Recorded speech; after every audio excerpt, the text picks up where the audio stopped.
Bonjour et bienvenue à l'épisode 236 du podcast Innovation, Agilité et Excellence.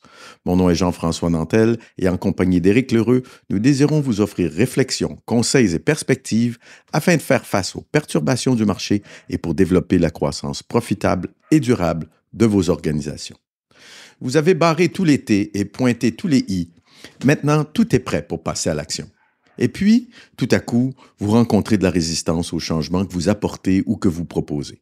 Pourquoi? Vous vous rappelez cette expression « la culture avale la stratégie » pour le petit déjeuner attribuée à Peter Drucker? Alors, cette semaine, nous vous proposons d'explorer les ressorts de la résistance au changement chez les individus pour tenter d'expliquer pourquoi c'est ainsi. Mais avant de débuter, nous désirons partager avec vous une modification au rythme de diffusion de notre podcast. Avec plus de 200 épisodes et 50 000 téléchargements, nous désirons donner la possibilité à toutes et à tous de prendre le temps d'explorer le contenu des épisodes publiés. La playlist disponible sur notre site web est un excellent moyen d'explorer les épisodes par sujet. Dans ce contexte, nous vous proposons, pour les mois à venir, une nouvelle cadence de diffusion. Les nouveaux épisodes seront aux 2 semaines. La lettre hebdomadaire conserve quant à elle son rythme, c'est-à-dire toutes les semaines. Avec cette modification, cela nous permet aussi d'être plus présents sur notre communauté Innovation, Agilité et Excellence Pro et de créer de nouvelles offres d'accompagnement. Nous vous sommes extrêmement reconnaissants de votre fidélité et nous vous remercions de nous écouter. Maintenant, explorons ces questions de résistance au changement.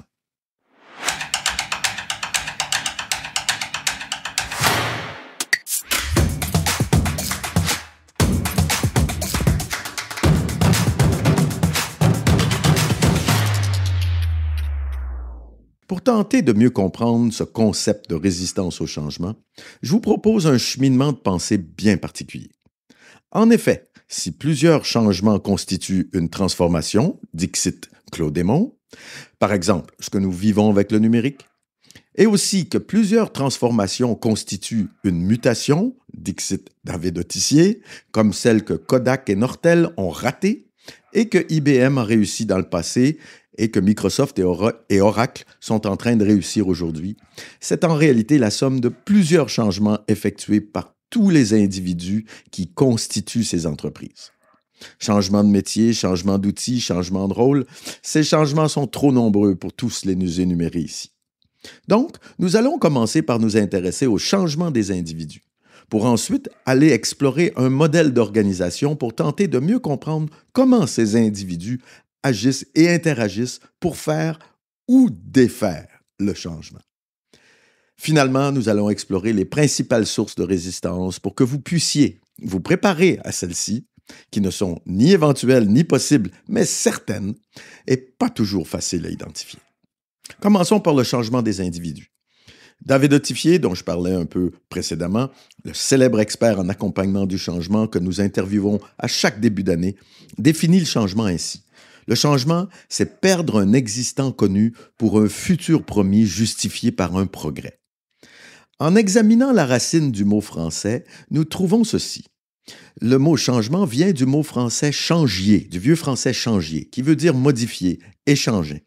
Lui-même issu du latin cambiare, troquer, échanger.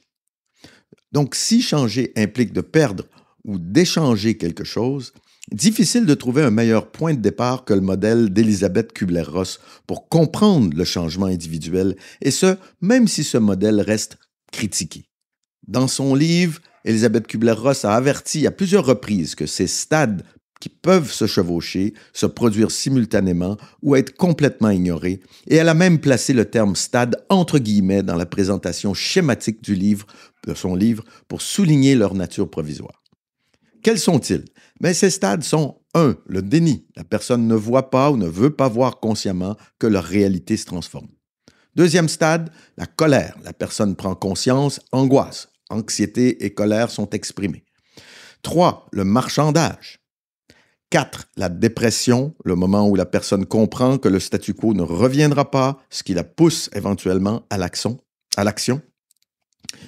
L'acceptation, ensuite, la personne accepte et commence à sortir de son désarroi. Elle dialogue, négocie, essaie, cherche et se regroupe avec d'autres individus essayer d'avancer. Et finalement, l'engagement, la personne pense, agit, pratique autrement. Elle agit collectivement pour aller plus loin, propose des idées, veut continuer à apprendre.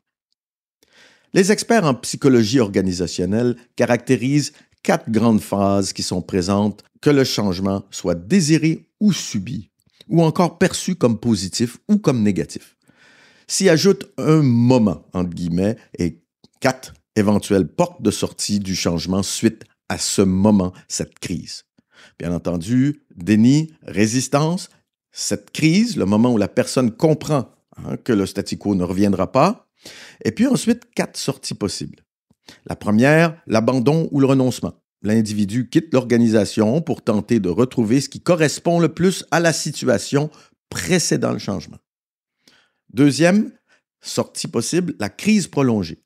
L'individu peine à suivre les actions proposées ou le rythme suivi par ses collègues et reste dans une situation de mal-être par rapport à la situation initiale, à la situation de départ.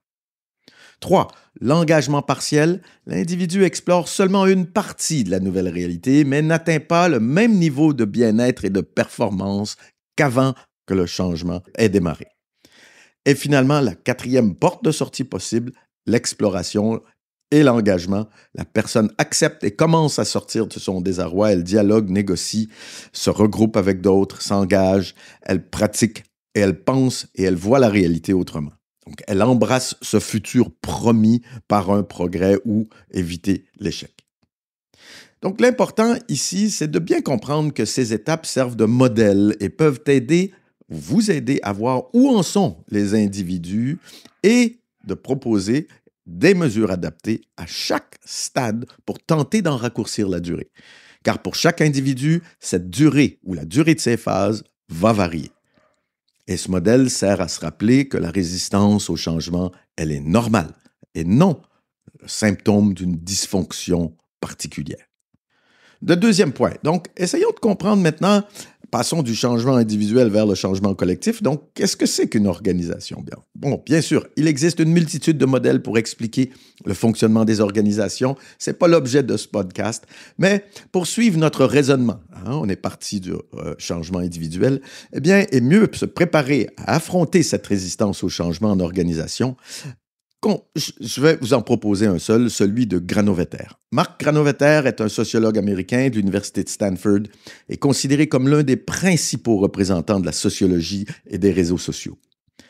Son modèle nous dit qu'il coexiste 3 organisations ou 3 sous-systèmes dans une organisation. Le premier sous-système est le sous-système dit rationnel, où les actions et les décisions sont prises selon des critères purement logiques, rationnels et objectifs, un peu comme si l'organisation était remplie de Vulcains, pour prendre une analogie Star Trek. Les processus et les règles dominent et les individus leur font confiance.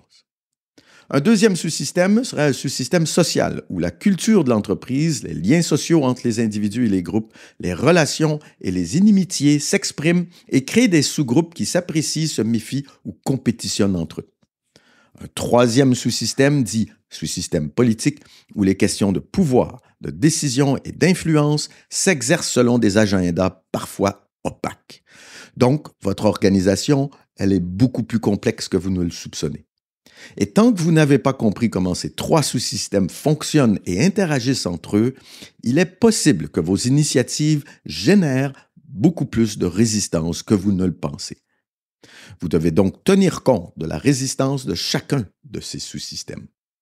Troisième point dont je voulais parler aujourd'hui, ce sont ces fameuses sources de résistance. Il en existe plusieurs, mais écoutons M. Tréorel dans son excellent livre « Mettez du changement dans vos projets ». Il en identifie quelques-unes. Les principales sources de résistance au changement en organisation, selon lui, seraient celles-ci. La première, l'habitude. Plus l'habitude est ancrée depuis longtemps, plus elle devient difficile à changer. Ensuite, la peur de l'inconnu. Le changement crée de l'incertitude sur l'avenir, propose des terrains encore inconnus. Ce flou, cette ambiguïté est facteur d'anxiété et cette anxiété va générer de la résistance. Ensuite, la crainte de ne pas être à la hauteur et ou de perdre la face. Le changement peut entraîner des doutes sur sa propre capacité à acquérir de nouvelles compétences ou à tenir un nouveau rôle. Une autre source de résistance serait la primauté du présent. La situation actuelle étant perçue comme satisfaisante par l'individu, celui-ci ou celle-ci ne voit pas la nécessité de changer. La réussite, si elle est présente, est un facteur de renforcement. L'acteur ne comprend pas la raison ni les justifications du changement qui est proposé. On trouve aussi, comme source de résistance, l'identification à la situation actuelle. Les gens s'identifient à la situation qu'ils vivent d'autant plus qu'ils ou elles ont participé à sa mise en place. Alors, tout changement va être vécu comme une remise en cause personnelle de sa propre personne. Les deux dernières, le rejet de l'étranger, bien sûr, tout ce qui est étranger au service ou à l'entreprise peut être perçu comme menaçant ou inadapté, le fameux not invented here. Et puis, en dernier lieu, Tréorel nous parle des croyances. Certaines opinions peuvent devenir des certitudes que l'on tient pour réelles. Elles rassurent mais rigidifient les positions et peuvent bloquer ou braquer les individus. Donc, tout changement bouscule les individus et par le fait même, les membres, les individus qui sont membres des sous-groupes identifiés dans le modèle d'organisation que je vous ai proposé tout à l'heure. Donc, vous devez donc en tenir compte et identifier à la fois un discours, des réponses et des initiatives pour aider les personnes à passer à travers le changement ou passer à travers cette phase de résistance pour aller chercher ces fameux gains que vous anticipez ou que vous voulez saisir à travers le changement que vous proposez. Nous avons parlé de communication dans plusieurs podcasts précédents, mais nous reviendrons sur les deux autres piliers de la réussite du changement que sont la formation et l'accompagnement dans un podcast subséquent. En guise de conclusion, j'aimerais que vous reteniez au moins 3 éléments de ce podcast. Le premier, c'est que la résistance au changement, elle est normale, elle n'est pas dysfonctionnelle. Donc, les gens résistent au changement, elles ne résistent pas à vous personnellement. Deuxième chose, que les individus vont passer à travers différentes phases avant de changer et que chaque individu va passer à travers ces phases-là à son propre rythme en fonction de son expérience de l'organisation. Ensuite, et dernier point, que certains et certaines peuvent abandonner ou perdre en productivité en cours de route. Mais nous pouvons nous préparer à ces résistances et nous pouvons proposer des mesures individuelles et collectives pour aider les membres de l'organisation à arriver à venir explorer ce futur promis. Nous espérons que cet épisode vous a plu. Nous vous invitons à vous abonner à notre lettre hebdomadaire où nous abordons tous les mardis réflexions et perspectives vous permettant de développer votre capacité d'action stratégique. D'ici notre prochaine rencontre, nous vous souhaitons une excellente semaine. À très bientôt.